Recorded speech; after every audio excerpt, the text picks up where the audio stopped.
தியான நூல் வாசிப்பு. சோதித்தறியாமல்.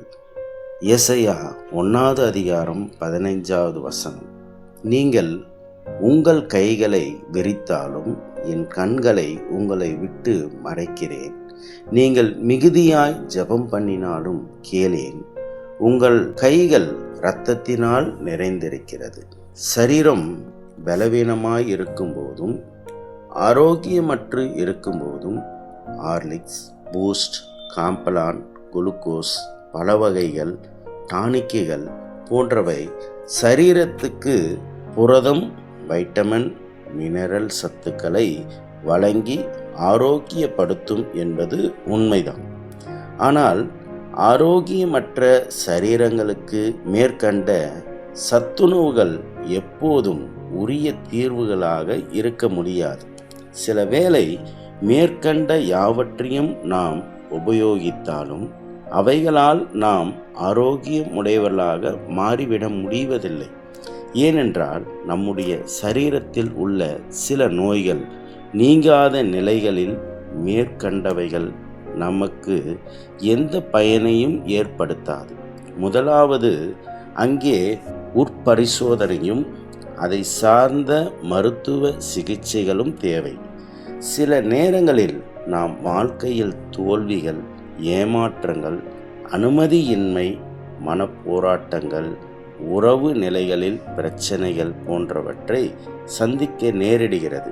அவ்வித சூழ்நிலைகளில் ஒருவேளை நாம் அதிகமாக ஜெபிக்கவும், வேதம் படிக்கவும், வேத உபதேச கூடுகையில் கலந்து கொள்ளவும், உபவாசம் கடைபிடிக்கவும் முன்வரலாம்.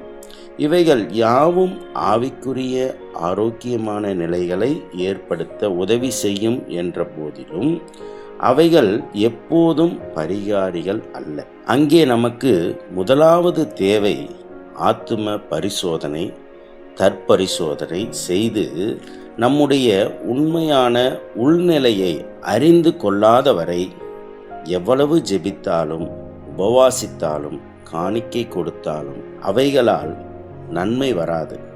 தேவ ஐக்கியம் தேடாமை, கீழ்ப்படியாமை, உண்மையின்மை, பகை, வெறுப்பு, விரோதம், பொறாமை, பேராசை போன்ற வியாதிகளை இருதயத்தில் தங்கவிட்டால் ஜெபம், உபவாசம், ஆராதனை போன்றவை நமக்கு ஆரோக்கியம் தராது. நாம் எங்கே தவறினோம், எங்கே குறைவுபட்டோம், எங்கே கீழ்ப்படியாமல் போனோம், எங்கே தேவ வசனங்களுக்கு முரண்பட்டு போனோம், எங்கே தேவ உறவை அடையாமல் போனோம், எதனால் தேவ ஐக்கியத்தை இழந்தோம் என்றெல்லாம் யோசனை செய்து நம்மை சரியாக சோதித்து அறிந்து கொள்ள வேண்டும். அதன் பின்னரே ஜெபம், உபவாசம், வேத தியானம் போன்றவை ஆவிக்குரிய போஷாக்குகளாக மாறி நம்மை பலப்படுத்தும். சிந்தனைக்கு தவறுகளை ஒத்துக்கொள்ளுவது முதல் பக்கம். அதனை விட்டு விலக விரும்புவதே முக்கிய பக்கம்.